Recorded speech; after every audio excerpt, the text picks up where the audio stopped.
नमस्कार रिक्षाचालक मित्रांनो, मी शफीक पटेल, आझाद रिक्षाचालक संघटना संस्थापक अध्यक्ष। आपल्या सर्वांना आता माहिती असेल की संघटना या प्रकारे जे फिटनेस विलंब शुल्क प्रशासनाने लागू केलेलं आहे त्या विरोधात आपण 20 तारखेला एक दिवसीय लाक्षणिक उपोषण ठेवलेलं आहे।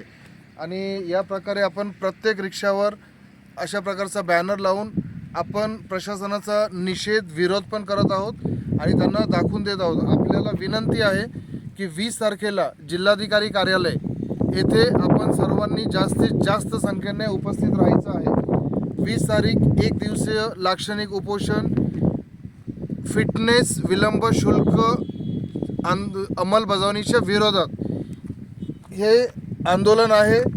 हे आंदोलन कोणा एकाचं नाही आहे, हे सर्वांसाठी आंदोलन आहे।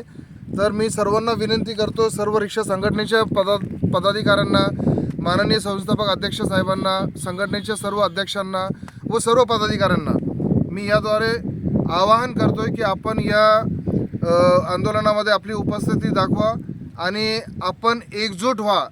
आज आपण एकजूट झालो नाही तर तुम्ही समजू शकता की येणारा काळ हा किती भयानक असणार आहे आपल्या रिक्षा चालकांसाठी। तर पुन्हा एकदा मी आपल्याला विनंती करतो की आपण सर्वांनी या आंदोलनासाठी 20 जून 2024 जिल्हाधिकारी कार्यालय सकाळी 10 वाजता आवर्जून उपस्थित राहा आणि हा व्हिडिओ सर्वांना शेअर करा। धन्यवाद। जय हिंद, जय महाराष्ट्र।